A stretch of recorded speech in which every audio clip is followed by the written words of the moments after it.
확인해 보겠습니다. 스튜디오 모셨습니다. 어서 오십시오. 네, 안녕하세요. 안녕하세요. 과연 4월에는 우리 시장의 디커플링 현상이 완화될 것이냐, 이제 이 변수가 달러화에 있다, 이제 이런 시각이 나와 있습니다. 사실 그동안 우리 한국 시장을 포함한 이머징 시장에 이렇게 자금들이 지금 유동성이 몰리지 않는 이유 중에 하나가 선진국들이 일단 잘 나가고 있고요. 네. 달러화의 강세에 이제 기조가 이어지고 있기 때문이다. 이제 이런 원인들이 꼽히고 있는 상황인데요. 이렇게 달러 강세로 인한 글로벌 자금의 흐름 어떻게 전망하고 계십니까? 예, 일단 최근에 이제 통화 정책 측면에서도 이제 강한 예. 정책을 하고 있는 거는 미국, 일본 중심으로 돌아가고 있고요. 그다음에 유로존 불안까지 더해지게 되면서 달러 강세. 그래서 불안을 피하는 측면에서도 미국과 일본 시장이 좋고, 그다음에 이제 통화 가치 측면에서도 몰리는 이런 것들이 있기 때문에요. 자금이 미국, 일본 중심으로 몰리는 현상들이 이어지고 있습니다. 글로벌 이머징 마켓 펀드에서도 4주 연속 지금 자금이 유출이 되고 있는 것들이 대표적이고요. 지난주만 보더라도 한국에서 외국인이 주간 전체로 보면 한 3,500억 정도 순매도를 여전히 하고 있는 그런 상황이다라고 말씀을 드릴 수가 있습니다. 여전히 예, 우리 시장에 돈이 몰려올 기회는 언제쯤 찾아올 것인가에 대한 이제 많은 관심이 뜨거운데, 일단 달러 강세가 좀 진정 여부가 돼야 이런 것들을 가늠해 볼 수 있을 것 같습니다. 여기에 대한 변수로는 어떤 것들이 있습니까? 예, 일단 달러를 구성하는, 그러니까 달러 인덱스를 구성하고 있는 것 중에서 가장 비중이 높은 게 유로화고요. 그다음에 이제 일본 예화다라고 볼 수 있는데, 두 통화가 다 약세를 최근에 보이다 보니까 달러 강세가 나오는 이런 현상들이 나타나고 있다라고 볼 수가 있습니다. 그렇게 보면 유럽의 불안이 좀 진정되는가, 그다음에 일본에서의 양적 완화 정책들이 좀 꺾이는가라는 부분들이 가장 중요한 변수로 저희들이 봐야 될 것이다라고 볼 수 있습니다.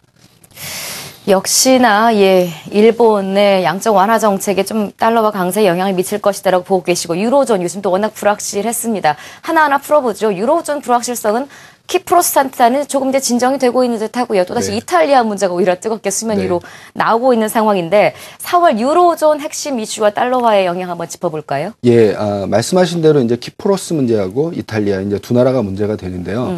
특히 4월 같은 경우에 보면 이제 스페인도 그렇고 이탈리아도 그렇고 국채 만기가 이제 연중에서 가장 많은 달입니다. 그렇기 때문에 국채 만기가 많이 몰려 있는 상황에서 국채금리가 이 두 나라에서 국채금리가 상승을 하게 되면 부담들이 더 커지게 되고, 이게 이제 유로존의 불안들을 확산시키는 연결고리를 만들 수 있기 때문에 일단은 국채 만기가 원활하게 소화되는가라는 것들을 저희들이 지켜볼 필요가 있는데요.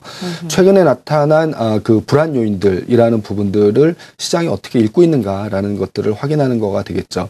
일단 이태리에서는 대통령이 조기 사임 가능성이 없다라고 시사를 했기 때문에 5월 15일 임기까지는 유지가 될 것으로 보이고 있고요. 그렇게 해서 보면 낙관적으로 본다면 4월에는 이슈가 터져나올 게 별로 없다라는 어떤 낙관적인 기대들이 형성이 될 수 있는 가능성이 높다라고 보고 있습니다.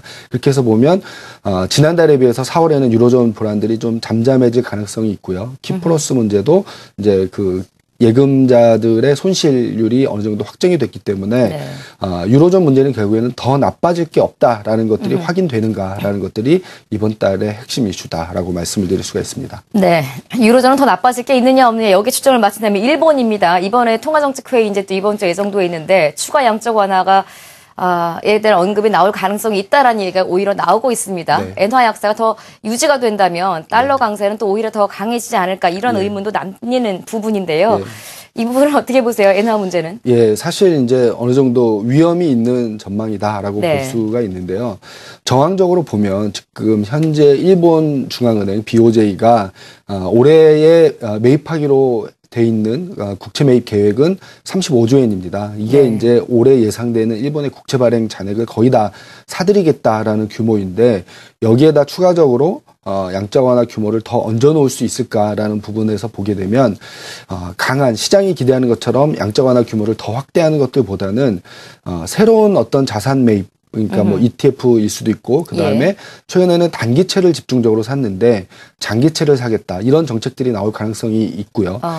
이런 식으로 나오게 되면 시장은 이제 좀 그 강한 기대를 해왔었기 때문에 실망이 나올 가능성이 높다라고 생각을 합니다. 이런 경우에는 그동안에 이제 yen 약세가 워낙 강했었기 때문에 예. 이제 반락의 가능성들이 좀 높게 그 관측이 되고 있고요.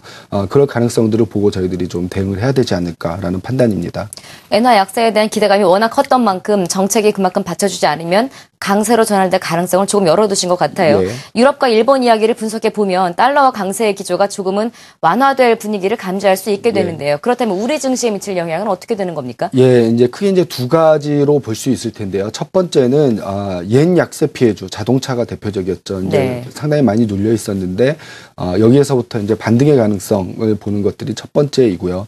두 번째는 그동안 이제 한국 시장을 외면했었던 외국인들의 귀환입니다. 그리고 이제 이 과정에서 이제 그 달러가 이제 일정 정도 약세로 전환이 되게 되면 약했었던 원자재 가격도 반등의 가능성이 높기 때문에 외국인이 선호하는 시가 상위 대형주들, 그 다음에 원자재와 관련된 소재주 이런 부분들이 반등을 할 수 있는 계기들을 만들어낼 수 있다라는 것들이 저희들이 봐야 되는 중요한 포인트다라고 말씀을 드릴 수가 있습니다. 오늘 완성차들 흐름 별로 좋지 않은데요. 지금 말씀하신 전망대로 좀 시장이 좀 이어졌으면 좋겠다라는 생각이 드는데 예. 우리가 엔화나 달러화나 유로화 이야기 좀 하고 있습니다만 이제 예. 결정적으로 우리나라 원화 역시 4월 달에는 또 여러 가지 변수들이 준비되어 있습니다. 금통위에서 금리 인하 가능성이 오히려 강하게 지금 제기되고 있는 상황에다가 예. 경기부양제 신정부가 또 강하게 추진하겠다 이런 의지를 밝혔어요. 우리 시장의 이런 금리 인하라든지 우리나라 정부들의 어떤 정부 추가 부양책에 관한 일들은 어떤 변수가 될까요? 예, 사실 이제 외국인들이 한국 시장을 크게 매력을 느끼지 못했던 게 이제 정책이 없다라는 부분일 수도 있다라고 볼 수가 있는데요. 오늘 이제 부동산 대책을 시작으로 해서 다음 주에 이제 추경까지 이제 그 기대를 할 만한 정책들이 그 나오게 되고 있는데요. 네. 현재 이제 정책에 대한 기대들이 형성이 돼 있는 것들을 보면 공약이라든가 인수위의 커멘트 뭐 이런 부분들에 기대를 해서 시장이 기대를 해왔었기 때문에 막상 정부에서 조율을 하고 꺼내놓은 정책들 자체는 우리의 기대들을 넘어서기는 좀 어려울 수도 있다라는 생각은 가지고 접근을 해야 될 것 같습니다. 대표적인 게 추경 같은 경우인데요. 네. 애초에 이제 20조를 훨씬 넘을 수 있다라는 기대에서 점점 이렇게 후퇴가 되고 있는 게 그 세수 보전용 그 예산의 크기들이 워낙 커지고 있어서 경기부양 목적의 추경이 얼마나 될 것인가라는 것들이 변수가 될 것 같고요. 그렇게 해서 보면 정책에 대한 기대들은 월 초반이 강하다라는 거고 뉴스에 오히려 파는 이벤트가 될 수도 있는 가능성들이 높다라고 보면 4월은 반으로 나눠서 초반부를 좀 강하게 보고 후반부에는 이제 후퇴의 가능성들을 좀 열어두고 저희들이 시장을 좀 대응할 필요성이 있다라는 판단입니다. 4월 한 달 흐름조차도 이렇게 나뉘고 있는 상황에서 어떤 투자 전략 가져야 될지 궁금해집니다. 끝으로 어떤 전략 세워두시겠습니까? 예, 말씀드렸듯이 이제 전강 후약의 가능성들이 상당히 높기 때문에 그리고 전강이라는 부분들이 나오게 되면 yen 피해주였던 자동차라든가 그 다음에 원자재 관련된 소재, 그러니까 소위 얘기하는 차화정의 반등이 좀 나올 수 있다라고 생각을 하고 있고요.